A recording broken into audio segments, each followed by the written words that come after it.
¿Qué tal? Muy buenas noches, amigos. Les saludamos desde Guayaquil y, por cierto, les tenemos las noticias del día. ¿Qué tal, amigos? Bienvenidos. El presidente Rafael Correa cesó este viernes anticipadamente al alto mando militar y nombró nuevos comandantes.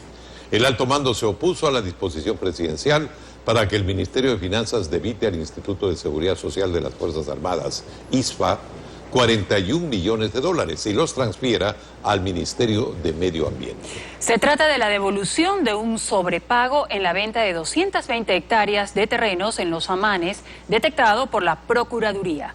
El hasta hoy mando militar defendió la legalidad de este contrato y aclaró que los recursos de la Seguridad Social Militar les pertenecen a los soldados y a sus familias.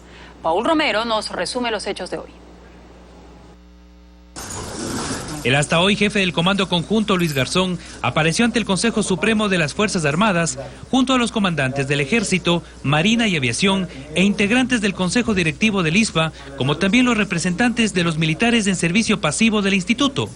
Garzón leyó un documento de 2 páginas y expresó el rechazo del mando militar a la orden del presidente Rafael Correa de que el Ministerio de Finanzas debite 41 millones de dólares al ISFA por la venta al Ministerio del Ambiente de 66 lotes de terreno en Los Amanes, sobre los que la Procuraduría detectó un sobreprecio.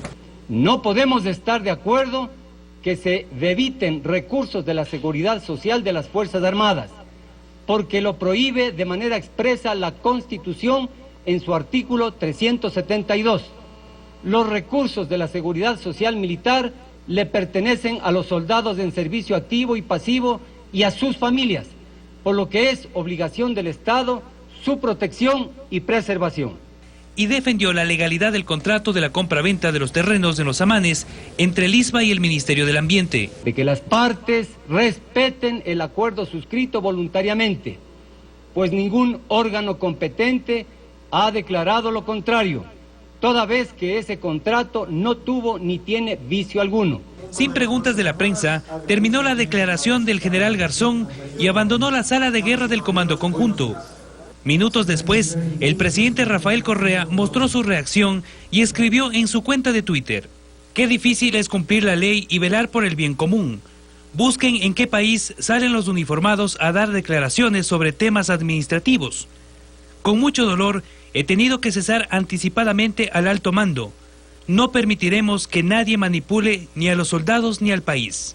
Añadió que las pensiones militares están garantizadas y que el ISFA es solvente. El ministro coordinador de Política Económica, Patricio Rivera, señaló que el gobierno mantiene una deuda con el ISFA de varios millones de dólares. Al momento existen atrasos por 260 millones que corresponden a contribuciones del Estado con esta entidad. En este sentido, el Ministerio de Finanzas y el Gobierno Nacional cumplirán con estas obligaciones de conformidad con la programación de caja del presente año. Rivera no explicó el mecanismo para el pago de esta deuda pendiente con el ISFA, pero insistió en que el débito de los 41 millones de dólares es de obligatorio cumplimiento. Por su parte, el contralor Carlos Polit informó que inició un examen especial al contrato entre el ISFA y el Ministerio de Ambiente este jueves y que los resultados se conocerán máximo en 45 días. La auditoría tiene facultades expresamente para revisar justamente cómo se procedió la venta, en qué circunstancias el Estado canceló al ISFA y también las acciones que deben de haber cumplido todas estas instituciones sobre los procedimientos de la Ley de Contratación Pública. Y que se investigará a todos los involucrados en el proceso de compra-venta de los 66 lotes de terrenos en Los Amanes. A pocas horas de que el presidente de la República anunciara el cese de la cúpula militar, firmó los decretos con los cuales nombró a sus reemplazantes. Con esta decisión, el mandatario eliminó de la jerarquía a 10 generales activos. Francisco Garcés nos tiene los nombres de los nuevos comandantes.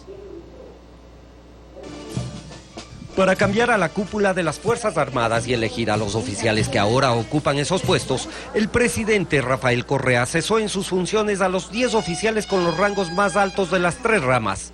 entre ellos a los 4 quienes conformaban el actual alto mando. El primero de ellos es el general Luis Aníbal Garzón Narváez, quien se desempeñó como jefe del Comando Conjunto de las Fuerzas Armadas. También dejó su cargo el general Carlos Alfredo Obando Changuán, quien ocupaba el puesto de comandante de la Fuerza Terrestre. Lo mismo sucedió con el brigadier general Raúl Eduardo Banderas Dueñas, quien era comandante de la Fuerza Aérea, y también el vicealmirante Luis Alfredo Santiago Chávez, quien comandaba la Fuerza Naval. Pero además de ellos, la Fuerza Aérea perdió a 3 altos oficiales: William Orellana, César Ramos y Luis Rivera. Y lo mismo sucedió en el Ejército. Allí fueron relevados también Edwin Freire, Javier Albuja y Fernando Druet.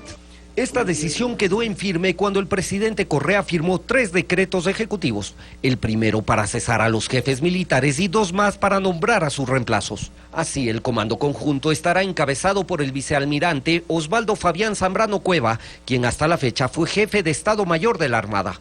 Esa fuerza, en cambio, tendrá al frente al vicealmirante Ángel Isaac Zarzosa Aguirre.